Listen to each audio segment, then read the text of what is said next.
le pouvoir de servir Christ.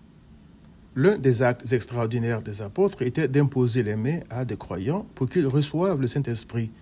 Il est écrit, lorsque Paul leur eut imposé les mains, le Saint-Esprit vint sur eux et ils parlaient en langue et prophétisaient.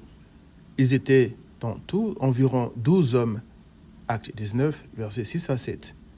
Ce qui m'a intéressé dans ce texte, ce n'est pas le débat sur le type de langue que ces 12 hommes parlaient, ni le débat sur l'imposition des mains, mais plutôt le message transmis dans ces langues, aussi appelées langues de feu, voir Acte 2, versets 3 à 4, le contenu de ces prophéties ainsi que le zèle qui accompagnait ces dons.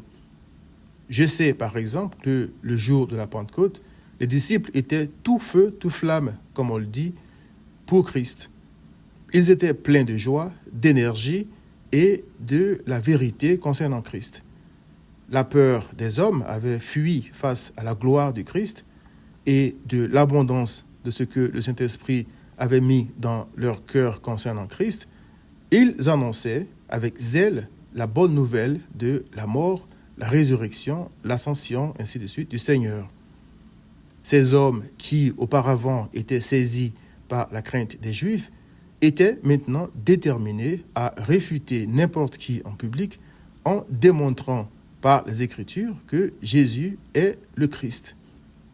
C'est ce message concernant Christ que les gens qui étaient à Jérusalem le jour de la Pentecôte avaient besoin d'entendre et entendaient dans leur propre langue. Voir Acte 2, versets 7 à 8. Puisque le rôle du Saint-Esprit est de glorifier Christ, selon Jean 16, versets 13 à 14, les vrais croyants recherchent ces dons pour être remplis de la connaissance de Christ et être libérés de la timidité de la chair et sa crainte des hommes, ainsi de suite, pour se mettre sans réserve au service de Christ. Ce n'est malheureusement pas servir Christ qui intéresse la plupart des gens, mais le pouvoir. Comme Simon le sorcier, il y a de plus en plus de magiciens qui s'intéressent aux dons du Saint-Esprit. Il est écrit, lorsque Simon vit que le Saint-Esprit était donné par l'imposition des mains des apôtres, il leur offrit de l'argent en disant, « Accordez-moi aussi ce pouvoir afin que celui à qui j'imposerai les mains reçoive le Saint-Esprit. » Acte 8, 18 à 19. Simon, le sorcier, voulait le pouvoir pour sa propre gloire et non pour servir Christ.